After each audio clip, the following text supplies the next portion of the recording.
And so it's the big game for this weekend and probably one of the biggest games in the Premier League calendars. Two of these sides, I'm sure you would recognize them because for the past two seasons, they've been two of the best teams in the Premier League, if you would like to say. I mean, shout out to Liverpool this season for doing their bit to come in and break that, you know, dominance from Arsenal and City. But regardless, this fixture still has a lot to play in how the title race could end up. And I'm not wearing my Arsenal jersey because I don't want to bring any biased opinions if people see me wearing my Arsenal jersey. So I'm throwing my bias away and I'm neutral. That's why I'm wearing a white t-shirt for this one. No Arsenal jersey. We are discussing this one objectively. And the first question is actually something to put into perspective. And this is for you, Victor. So now only 6 points separate Arsenal and City ahead of this fixture. Meaning, if City go on to win Arsenal, it will be 3 points between Arsenal and City. And if Arsenal also go on to win City, the point between them is further extended. But at this point of recording this video, if Arsenal are still realistically title contenders, can we say the same for City too?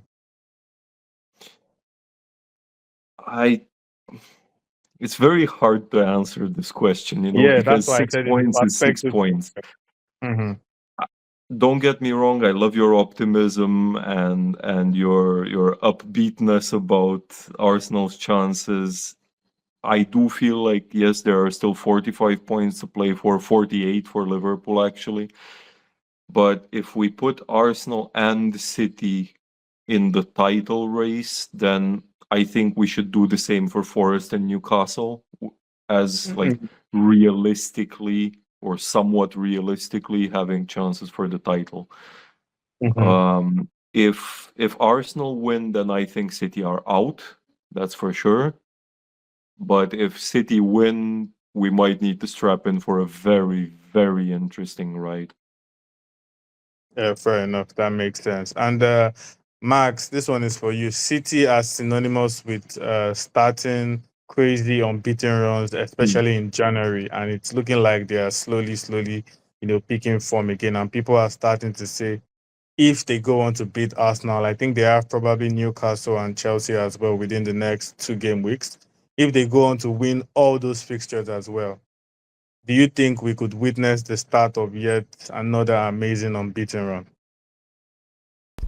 Yeah, firstly, the biggest problem of this streak so far, the only big team they played, there was Chelsea at home, and they weren't looking that good actually in that game. And also playing against Newcastle, Liverpool, Tottenham, Nottingham Forest, I don't see them winning at least two of them even.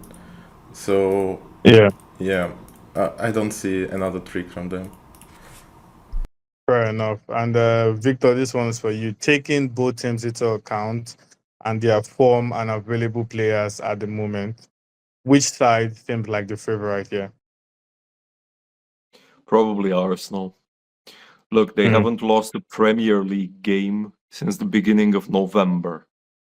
And I don't know, maybe it's got something to do with Arteta refusing to stay humble.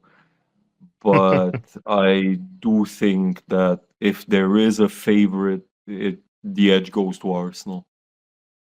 Yeah, fair enough. And Max, and just doubling up from Victor's question, who are you backing to win in this game and why? Oh, this game is so tough to analyze. Yeah, I don't want City to win, because why? Because I'm a United fan, but also I don't see Arsenal winning this game for some reason. So I'd like to see a draw here, actually. Playing it safe, yeah. Fair enough.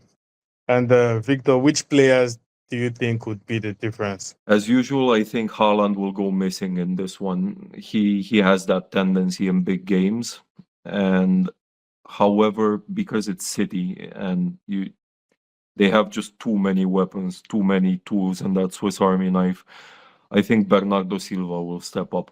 And for Arsenal, whether he starts or not, I think Martinelli will definitely be a big thorn in City's side. Fair enough. I mean, in my head, I was thinking Foden, for City. I was thinking Foden because he has been on a very good run of form at the moment. And I'm probably not scared of Haaland. I mean, I think we have Haaland covered. Saliba and Gabriel, the two big guys.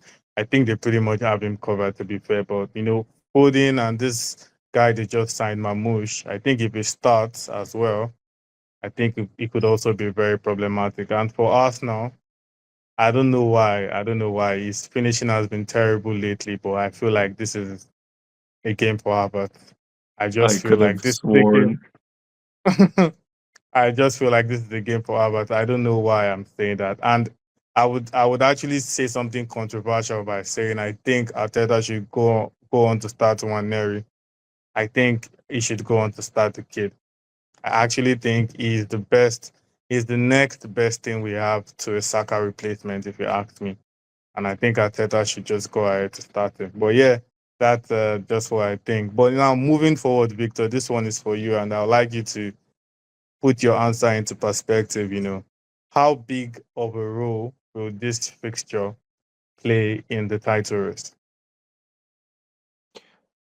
Okay, so my prediction, just like Max, my prediction's actually a draw here. And if we do end up being correct, I think it will be more important than Liverpool versus Arsenal in May, because the title race will be over by then if this is a draw.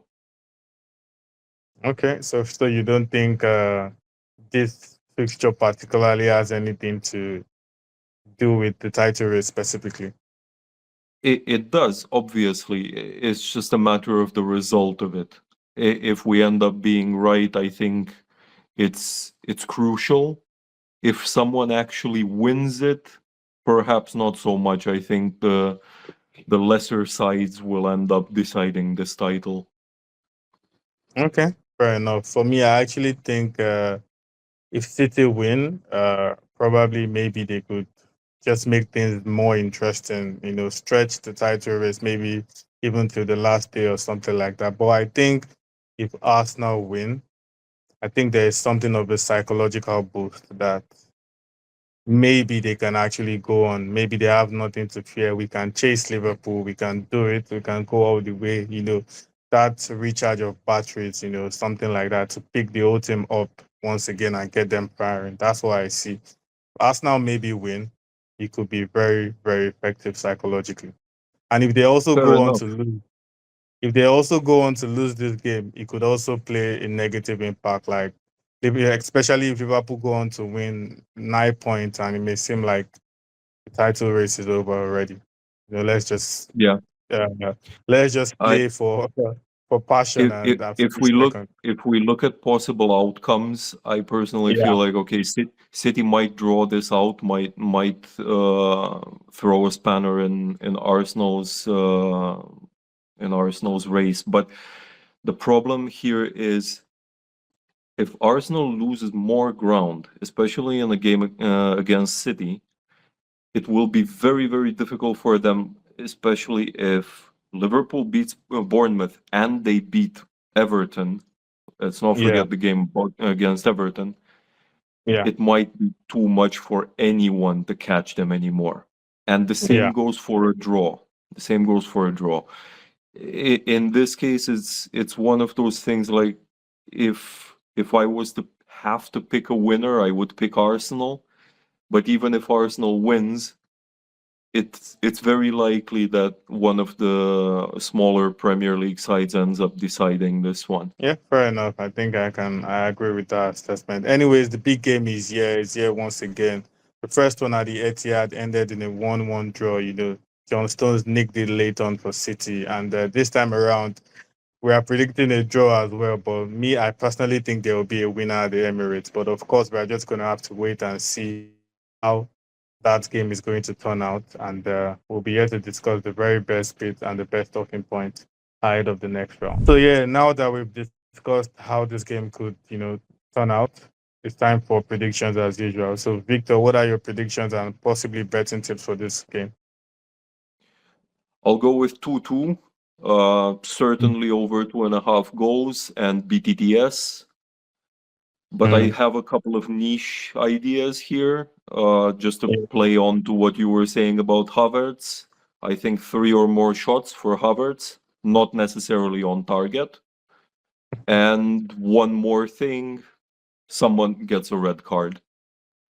Oh, most likely Arsenal. At least it's not Michael. At least it's not Michael Oliver this time. So yeah, if it was Michael Oliver, then yeah, it will be Arsenal. But yeah, thankfully it's not I him. think it will be a little bit too fiery to stay 11 versus 11 until the end.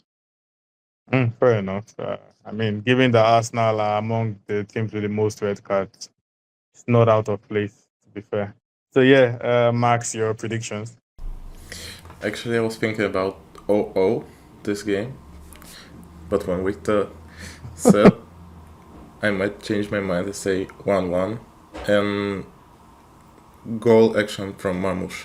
Yeah, not much. Fair enough. I mean, the odds for 0-0 is going to be pretty. It's going to be pretty, exciting. A goalless draw at the Emirates. I don't think I see that one happening at all. But yeah, for me, I'm actually going bold. A 3-1 win for Arsenal. 3-1 win for Arsenal. City score first, and then after we'll come back and win 3-1. Right. Kai Havertz will definitely score as well. I'm actually going to put my money on that one. Kai Havertz to get a goal at the Emirates. That's how confident I am that it's going to happen. And of You know course, what when my you know what my must-have line is this weekend? Vardy Yeah. scores in the second half. Oh, Brady. I think that could easily happen, to be fair. That could easily happen. Brady likes the That second half one for some reason. that one line is must-have for me. And as for the Arsenal game, yeah, 2.5 plus and BTTS. Okay, we'll be here to discuss, and I'll be here to say I told you guys when we're discussing next time.